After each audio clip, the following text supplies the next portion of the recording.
Four words that scare more people every day than almost anything else. Here are those four words. Tell me about yourself.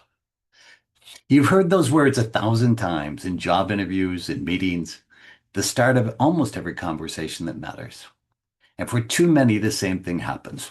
Your heart goes up, you rush, you over-explain, you lose your thread halfway through, and somewhere in the middle of it, you hear yourself thinking, that's not what I meant to say.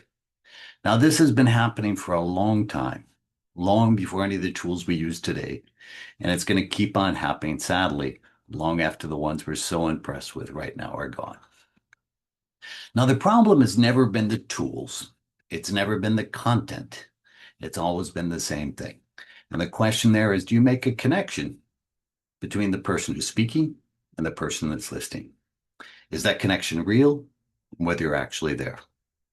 Today, I want to show you what gets in the way of that, the pattern that repeats itself across generations, and what the people who break it have always done differently.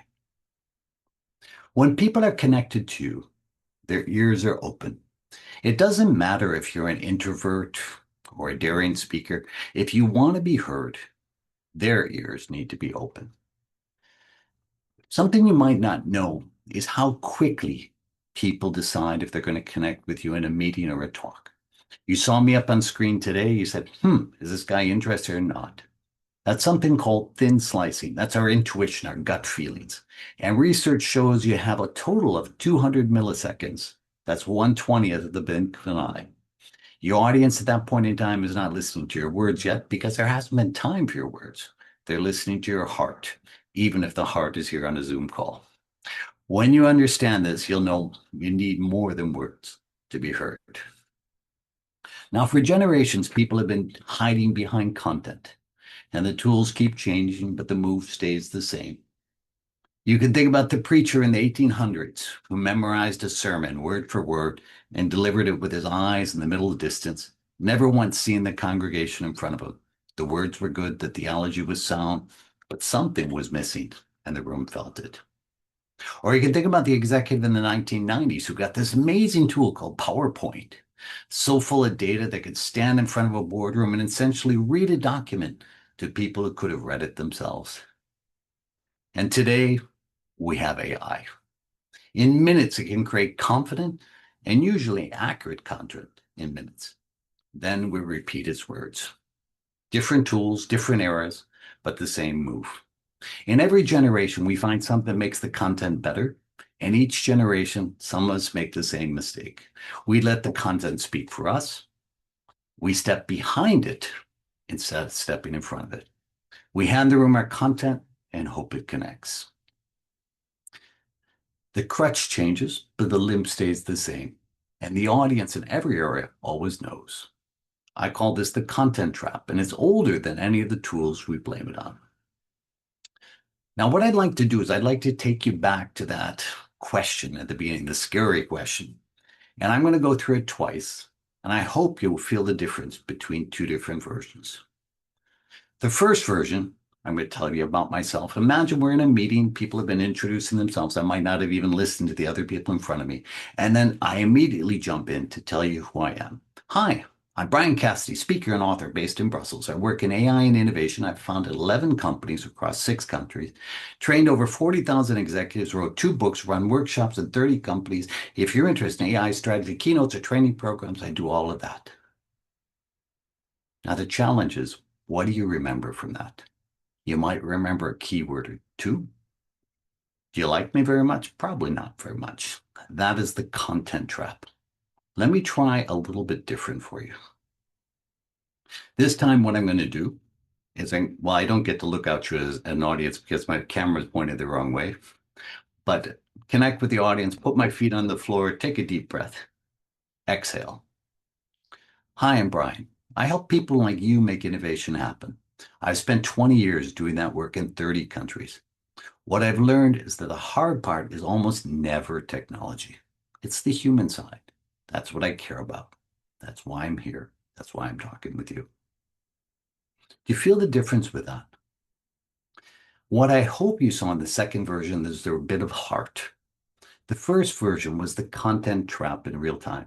More information, better structure, nobody home, probably even more interesting in terms of the content.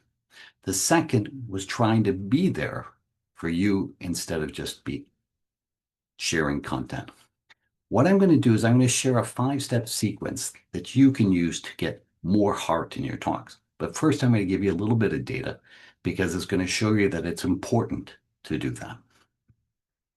At one point in time, content was king, but content is no longer the barrier. Delivery is. In 2024, evaluators asked people to compare pitches, some written by humans, some written by AI. The evaluators didn't know which one.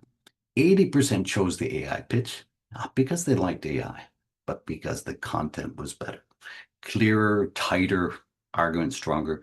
And at the same time, they asked them to rate them in terms of persuasiveness, and they found the AI pitch is 70% more persuasive. This was 2 years ago. Right now, it's probably 90% preferring the AI pitch. Now, I've been reviewing pitches for a year. I work with somewhere between 2,000 and 3,000 startups per year.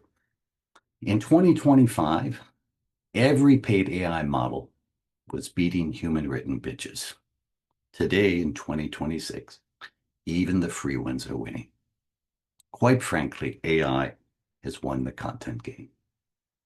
AI is making better content than most people today. And that means today, good is not good enough. You got to go the last mile. The last mile is where too many talks die. The first version of my answer, the one where I listed everything and didn't take time to breathe, that is the baseline. Everybody has that version. AI writes it in 30 seconds. The question is whether you can give the room something that AI can't do, a human connection, a feeling that they need to listen. And yes, it's a feeling, it's not rational. The solution, quite simply, is to regulate before you relate. That's the whole thing. You want a calm body, clear signal, open ears. And I'm going to give you a framework that's going to allow you to do that. Just like you're back in school, the framework has 5 parts. It's matched up to fit this talk. I call it HEARD. And what I'm going to do is take you through it step by step to see if you can make a talk where your heart comes out. The first is H, which is before you say a word, you need to be here. Your feet on the floor, not thinking about your opening line, not rehearsing. To be honest with you, it's hard here when I'm remote, but I'm still here and I'm enjoying the time that I have. Second is about exhale. Now we breathe all the time, but how you breathe can make all the difference. You breathe deep, hold it, then slowly exhale. And now I see so many people breathe, but they forget to breathe out. You have to exhale. When you breathe out, your heartbeat drops. That opens you to room. And because your heartbeat is in your voice, it prepares you to be heard. A is about acknowledging, and that's seeing the people in front of you, not your content, not your nerves, them. That one shift starts building a connection between you and the audience before you start talking. R is about receiving, and quite frankly, you have 2 ears, 1 mouth. If you want to connect with an audience, you try to use them in that percentage. And you're showing your bonded language that you're open to the audience. Now, if I'm in a Western audience, what I have to do is open my hands, open my stance, smile, and look directly at you. And the last part is deliver. That's there after you have the foundation in place. But you need to make sure you own your content. A great talk that ends with a simple question you can't answer is not a great talk. The work you deserve to do is something that where you own the content. Now, I learned this process the hard way. I learned it in a really public setting. I've been speaking professionally for many years. And for most of it, I thought my job was to transmit information, to get as much out there as possible, to give the audience everything they came for and a little bit more.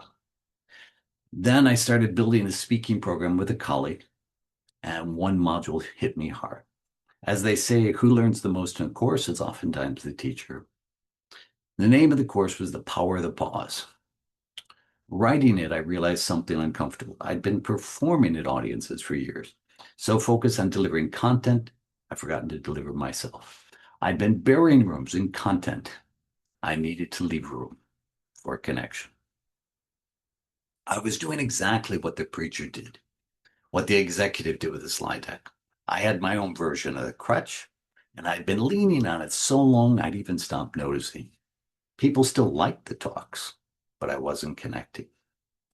When I finally slowed down and saw the room, when I paused and really listened, something shifted. My voice settled, my thinking clarified.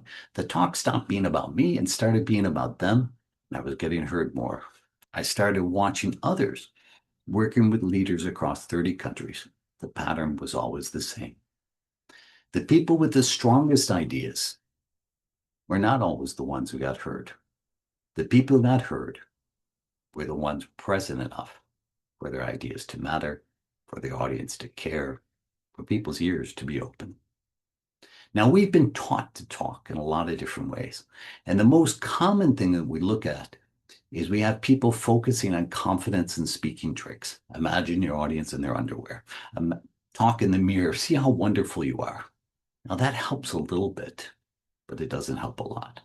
The second is the focus on structure and how you organize your thoughts, how you put them together. But to be honest, AI does that really well. The place where you really need to think about things today is about regulation, being present, being open. That's where you're going to have the highest impact.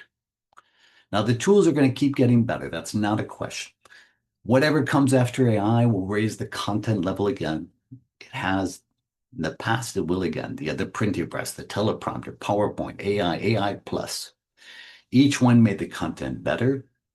And now with AI, it's really, really good. Today, what you need is heart.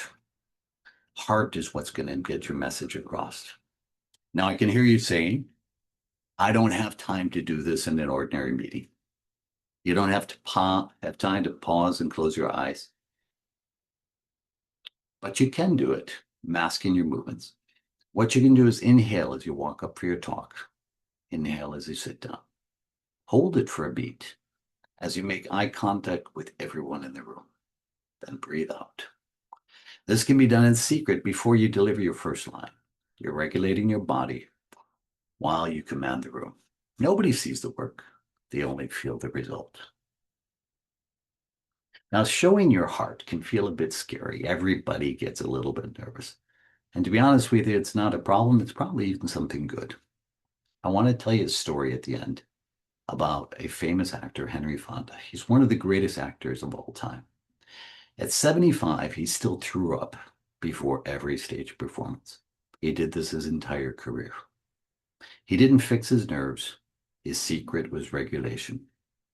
Before he walked on, took a breath, got present, feet grounded, walked on the stage.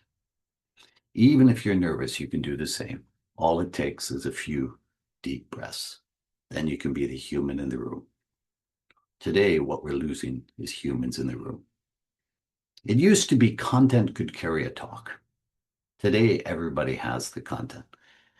But here's the truth. Even when the content was scarce, it was presence that made it land. We've lost the content battle. We were always going to lose it. Being human today is your competitive advantage. That doesn't expire, doesn't change.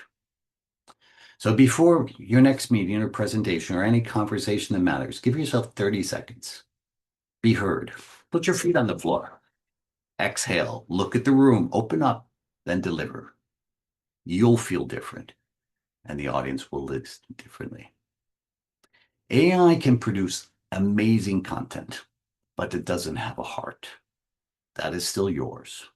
You have to give the room something worth hearing. When you do this, you will speak so you are heard.